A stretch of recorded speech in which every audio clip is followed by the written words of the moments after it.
वासुदेवाय नमो हरि की पटराय। Thank you. देवा। Hello everyone, welcome back to my channel. तो कैसे हो आप सभी? आई होप आप सभी अच्छे होंगे, ठीक ठाक होंगे और अपना अच्छे से ख्याल रख रहे होंगे। और आप सभी को हरे कृष्णा, राधे राधे। तो आज इस वीडियो में मैं आपके साथ पितृपक्ष की सुबह की दिनचर्या शेयर कर रही हूँ। उम्मीद करती हूँ आपको वीडियो अच्छी लगेगी। अगर अच्छी लगे तो लाइक कर दीजिए और अगर आप मेरे चैनल पे न्यू हैं तो चैनल को सब्सक्राइब भी कर लीजिए। तो चलिए वीडियो करते हैं स्टार्ट। तो सबसे पहले झाड़ू लगा लिया जाए क्योंकि झाड़ू लगाना बहुत ज़रूरी है सुबह के समय। तो एक तो पूजा पाठ तो हमने करनी है, इस वजह से तो लगाना ही है झाड़ू, लेकिन जो भी रात भर में हमारे घर जो नेगेटिविटी आई होती है, तो ये भी झाड़ू लगाने से दूर होती है। तो सुबह उठ के झाड़ू ज़रूर लगाना चाहिए घर में। तो बस झाड़ू तो मैंने लगा लिया पूरे घर का और अब ये थोड़े से बर्तन हैं, ये भी मैं धो लूँगी। तो ये जो गिलास हैं थोड़े बहुत, और वैसे तो मैंने रात को धो के ही सोई थी बर्तन, लेकिन ये थोड़े बहुत गिलास हो ही जाते हैं। सुबह के समय भी हम पानी पीते हैं और रात में भी कभी बच्चे पी लेते हैं। और चाहे जितने भी बर्तन धो के सो रात को, लेकिन सुबह के समय थोड़े बहुत तो हो ही जाते हैं गिलास वगैरह। तो बस ये भी मैंने धो लिए हैं बर्तन और इनको मैं रखूँगी बाहर। तो जब भी मैं बर्तन धोती हूँ तो जितने भी बर्तन हों मैं बाहर ही रखती हूँ, चाहे थोड़े हों चाहे ज़्यादा हों। तो इसको रख दिया जाए चारपाई पे। तो ज़्यादा बर्तन नहीं होते सुबह के समय। अगर कन्नू के पापा ने कभी खाना लेट खाया हो तो तब 1-2 प्लेट हो जाती हैं, बस इतने ही बर्तन होते हैं सुबह के समय। और बाहर तो आप देख ही रहे हो कितना अंधेरा हो रखा है, तो 4:30 पौने 5 का तो टाइम हो ही चुका है। तो बस अब गोपाल जी को भी उठा दिया जाए, तो हस्बैंड भी साथ में ही उठ जाते हैं। ज़्यादातर जल्दी जब मैं उठती हूँ तो हस्बैंड भी उठ जाते हैं। और ये देखिए गोपाल जी भी हमारे उठ गए हैं, तो अब इनको पिला दिया जाए पानी। और बस अब मैं भी स्नान करके आ गई हूँ मंदिर में। तो जो भी सुबह के थोड़े बहुत काम थे वो करके उसके बाद मैंने थोड़ी देर वॉक करी और थोड़ा-सा किया योगा। फिर उसके बाद स्नान करके अब मैं मंदिर में आ गई हूँ। तो अब कराऊँगी गोपाल जी को स्नान। तो ये जो इनकी एक्सेसरीज़ है ये ऐसे ही रख देते हैं रात को, तो इसको मैं रख देती हूँ बास्केट में, क्योंकि अभी गोपाल जी का स्नान होगा तो फिर उनको पहनाएँगे। और ये देखिए मंदिर की घंटी भी टूट गई है, तो ये मैं धो रही थी जब बर्तन पूजा के, तो ये गिर गई थी मेरे से, तो फिलहाल थोड़ी-सी अड़ी हुई है। तो अभी इसी से काम चलाएँगे क्योंकि अभी पितृ पक्ष चल रहा है तो नई चीज़ कोई ली नहीं जाती पितृ पक्ष में। तो देखूँगी या तो लक्ष्मी व्रत वाले दिन इसको मैं लूँगी या फिर पितृ पक्ष की जब समाप्ति होगी तब लूँगी। और ये देखिए ऐश रखने के लिए मैंने मिट्टी का एक बर्तन लगा रखा है। तो ये कोई बर्तन नहीं है, ये कन्नू की गुल्लक जब भर गई थी तो फिर हमने इसको तोड़ा ऊपर से, तो ये ऐसे टूट गई थी। तो मैंने सोचा क्यों ना इसको मंदिर के यूज़ में लिया जाए, इसको ऐश रखने के लिए। जो भी जोत की बाती या धूप बत्ती होती है बची हुई, जली हुई, तो वो मैं इसमें इकट्ठी करती रहती हूँ और फिर इसी में ही जला देती हूँ। तो मैं तो शुरू से ऐसे ही करती हूँ कि इसी में जब जोत-बाती जो भी इकट्ठी हो जाती है जली हुई, तो इसी में मैं जला के और जो राख बन जाती है फिर इसको मैं पौधों में डाल देती हूँ। क्योंकि पानी गंदा करने से बेटर तो यही है कि हम ऐसे इसको जला के पौधों में डाल दें। तो बस थोड़ा-सा मंदिर कर लिया जाए साफ। तो डेली बेसिस पे मैं ऐसे ही मंदिर साफ करती हूँ आगे-आगे से। और मंदिर की जो डीप क्लीनिंग है वो भी मैं 15-20 दिन में करती रहती हूँ। तो फिलहाल मैं डेली ऐसे ही साफ करती हूँ आगे-आगे से। तो मंदिर साफ हो गया और अब ये जो पूजा के बर्तन हैं ये भी मैं धो के ले आती हूँ। और ये जो गोपाल जी वाला जल है या जो मंदिर में भी मैं भर के रखती हूँ जल, तो ये हम अपने पीने वाले पानी में ही डाल देते हैं और फिर सारा दिन यही पानी पीते रहते हैं हम। तो बस बर्तन धुल गए हैं पूजा वाले और अब चलते हैं अंदर। और थोड़ा-सा पानी का छिट्टा लगा के मैं यहाँ से अच्छे से साफ कर लूँगी। तो हमारे गोपाल जी काफ़ी नटखट हैं, तो ये कुछ ना कुछ गिराते रहते हैं, तो मैं यहाँ से अच्छे से कर लेती हूँ साफ। और अब पहुँच लिए जाएँ मंदिर के बर्तन। तो ये जो गोपाल जी को स्नान कराने वाला जल या सूरज देवता जी को भी जो जल अर्पित करती हूँ, वो भी मैं भर के ले आई हूँ। और अब मंदिर में जितनी भी फ़ोटो हैं देवी-देवताओं की, वो मैं सभी अच्छे से साफ कर लूँगी। तो ये मैंने एक हैंकी लगा रखा है, तो इसी को थोड़ा-सा गीला करके और इसी से मैं जो भी फ़ोटो हैं या विग्रह साफ करने होते हैं, तो ये मैं इसी हैंकी से करती हूँ। तो अब ये जो पूजा वाले बर्तन हैं, इनको भी पोंछ लिया जाए और इनके लिए भी मैंने अलग हैंकी लगा रखा है। तो पूजा के जितने भी बर्तन थे मैंने साफ कर लिए हैं और अब कर ली जाए जोत-बाती की तैयारी। तो ये मैंने एक बॉक्स लगा रखा है, तो इसी में मैं जो रुई की बाती होती है जोत की वो भी रखी हुई है और धूप बत्ती भी मैं 2-3 तरह की जगाती हूँ, तो वो भी इसी में मैं रख देती हूँ। फ़िलहाल तो अभी एक ही रखी हुई है और माचिस भी इसी में रख देती हूँ, तो जोत का जितना सामान है वो इसी में मैं रख देती हूँ, एक ही बॉक्स निकालती हूँ, तो इसी में सारा सामान मिल जाता है जोत का। और भोग के लिए प्रसाद भी मैंने निकाल लिया और जो गोपाल जी को भोग लगेगा उसमें मैंने तुलसी पत्ता डाल दिया है और ये जो स्टील की डब्बी आप देख रहे हो इसमें है चावल और कुमकुम। तो ये मिक्सचर मैं बना के रखती हूँ क्योंकि सूरज देवता जी को जब जल चढ़ाती हूँ मैं तो इसी मिक्सचर को डाल लेती हूँ सूरज देवता जी के जल में। तो बस सारी तैयारी हो गई है पूजा की और अब जोत में डाल लिया जाए तेल। तो जोत जो है मैं तिल के तेल से ही जलाती हूँ। तो इसको मैं जैसे सुबह के समय भर के ही जलाती हूँ। पिछली वीडियो में मैंने आपको बताया ही था कि शाम के समय मैं थोड़ा तेल डालती हूँ जोत में और सुबह के समय मैं भर के ही जलाती हूँ इसको। और अभी गोपाल जी को भी स्नान कराना है मुझे, तो गोपाल जी को स्नान कराने से पहले मैं जितनी भी पूजा पाठ की तैयारी होती है वो कर लेती हूँ ताकि फिर गोपाल जी का जो स्नान है मैं अच्छे से और आराम से करा सकूँ। तो बस सारी तैयारी कर ली है और अब सूरज देवता जी को भी मैं जल चढ़ा आऊँगी। और सूरज देवता जी के जल में मैं थोड़ा-सा गंगा जल और जो चावल रोली का मिक्सचर मैंने बना के रखा है वो डाल लेती हूँ।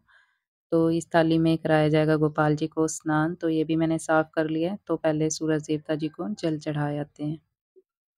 और सूरज देवता जी को जल चढ़ाते समय मैं गायत्री मंत्र का जाप करती हूँ या सूरज देवता जी के जो नाम मंत्र हैं उनका जाप करके सूरज देवता जी को जल अर्पित कर देती हूँ। तो बस जल मैंने चढ़ा दिया है। और अब चलते हैं अंदर और कराते हैं गोपाल जी को स्नान।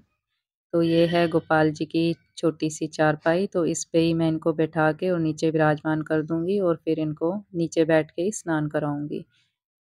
तो इसी थाली में मैं गोपाल जी का स्नान कराती हूँ, तो इसमें मैंने स्वास्तिक बना दिया है और अब इसमें थोड़े से डाल दिए जाएँ फूल की पत्तियाँ और अब मैं विराजमान करूँगी गोपाल जी को। तो अब गोपाल जी तो तैयार हैं अपना स्नान कराने के लिए। ओम नमो भगवते वासुदेवाय, ओम नमो भगवते वासुदेवाय, ओम नमो भगवते वासुदेवाय, ओम कृष्णाय नमः, ओम गोविंदाय नमः, ओम केशवाय नमः। और अब इनका थोड़ा-सा जो तिलक लगा होता है ये मैं अच्छे से पोंछ लूँगी और फिर करा दूँगी अच्छे से स्नान इनका। तो बस यही मंत्र जाप करते हुए मैं गोपाल जी का सुबह के समय स्नान करा देती हूँ और अगर आप डिटेल में इनकी दिनचर्या देखना चाहते हो तो काफ़ी वीडियो अपलोड करी हुई है मैंने अपने चैनल पे गोपाल जी की दिनचर्या से रिलेटेड। अगर आप देखना चाहते हो तो मेरे चैनल पे जाके देख सकते हो, नहीं तो मैं लास्ट में इस वीडियो की लास्ट में एंड स्क्रीन लगा दूँगी, आप उसे टच करके भी वो वीडियो देख सकते हो। तो काफ़ी वीडियो मैंने अपलोड करी हुई है गोपाल जी की दिनचर्या से रिलेटेड। तो बस गोपाल जी का स्नान हो गया और अब इनको अच्छे से मैं पोंछ के और इनके जो वस्त्र हैं वो पहना दूँगी। तो छोटे गोपाल जी ने तो पहन लिए अपने वस्त्र और अब बड़े गोपाल जी को भी पहना दिए जाएँ। तो अभी मौसम थोड़ा ठीक-ठीक ही है, ना ज़्यादा ठंडा है, ना ज़्यादा गर्म है, तो अभी इनको मैं यही ड्रेस पहनाती हूँ। तो बस गोपाल जी का चंदन से श्रृंगार भी मैंने कर दिया और अब ये जो जल है इसको डाल दिया जाए इस लोटे में। तो ये जो स्वास्तिक बना होता है तो मैं इसको हाथ से ऐसे रब करके और फिर इसमें मैं डाल देती हूँ। तो मेरे पास किसी का कमेंट आया था कि आपने जो गोपाल जी की ड्रेस पे लगाने वाला रॉ मटेरियल है दिल्ली में कहाँ से लिया? तो अगर आप उत्तम नगर के आस-पास रहते हैं तो मैं आपको एड्रेस बता देती हूँ। उत्तम नगर दाल मिल रोड अगर आप जाओगे तो दाल मिल रोड पे काफ़ी दुकानें आपको मिल जाएँगी। तो वहाँ से ही मैंने मँगवाया था अपनी मम्मी से। और आप जब भी जाओ तो 10 बजे के बाद ही जाना क्योंकि जल्दी जाओगे तो दुकानें बंद होती हैं। क्योंकि मेरी मम्मी भी सुबह जल्दी चली गई थी तो उस समय एक ही दुकान खुली हुई थी तो ज़्यादा सामान मिल नहीं पाया। तो इसीलिए आप 10 बजे के बाद ही जाना। तो बस अब मैं जोत जगा लूँगी और गणपति जी की सर्वप्रथम तो गणपति जी की पूजा ही होती है, तो उनको भोग लगा के और फिर मैं सभी देवी-देवताओं को भी आवाहन कर देती हूँ कि आओ आप भी भोग लगाओ। तो सुबह के समय मैं सभी देवी-देवताओं का कोई अलग-अलग भोग नहीं रखती, बस गणपति जी को लगा के और सभी देवी-देवताओं को आवाहन कर देती हूँ कि गणपति जी को ही कह देती हूँ कि गणपति जी आप भी आइए, भोग लगाइए और अपने साथ सभी देवी-देवता को लाइए और भोग लगाइए। तो बस इसी प्रकार सभी देवी-देवताओं को भोग भी लग जाता है और अब उतार ली जाए गोपाल जी की आरती। तो गोपाल जी को तो अलग से भोग लगाया ही जाता है। और अब दिखा दी जाए गोपाल जी को धूप, क्योंकि सुगंध देना भी सभी देवी देवताओं को और हमारे गोपाल जी को भी ज़रूरी है।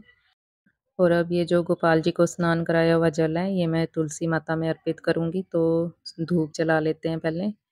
तो सुबह के समय मैं धूप ही जलाती तुलसी माता में और शाम के समय जोत जगाती हूँ।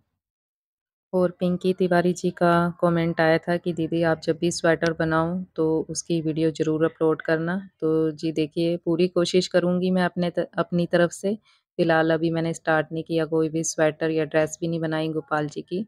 तो जब भी मैं गोपाल जी की ड्रेस या स्वेटर बनाऊँगी तो आपके साथ ज़रूर शेयर करूँगी। तो पिछली वीडियो में मैंने आपके साथ शेयर करा था कि इस बारी मैं मोगरे की धूप लेके आई हूँ, तो काफ़ी अच्छी सुगंध है इसकी भी।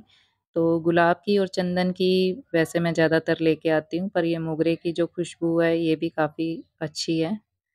तो अगर आप भी ट्राई करना चाहते हो तो ला सकते हो, पतंजलि की धूप है ये।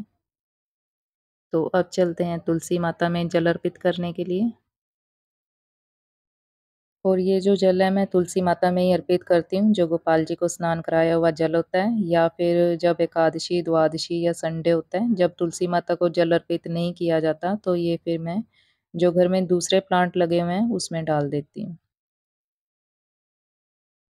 और तुलसी माता को जल चढ़ाते समय मैं इसी मंत्र का जाप करती हूँ, महाप्रसाद जननी अखंड सौभाग्यवर्धिनी आदि व्याधि हरा नित्यम तुलसी त्वयं नमोस्तुते।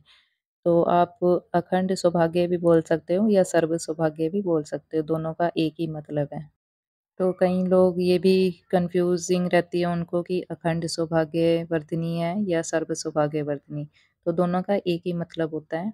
महाप्रसाद जननी अखंड सौभाग्यवर्धिनी आदि व्याधि हरा नित्यम तुलसी त्वयं नमोस्तुते, ऐसे भी बोल सकते हैं, या सर्व सौभाग्यवर्धिनी आदि व्याधि हरा नित्यम तुलसी त्वयं नमोस्तुते।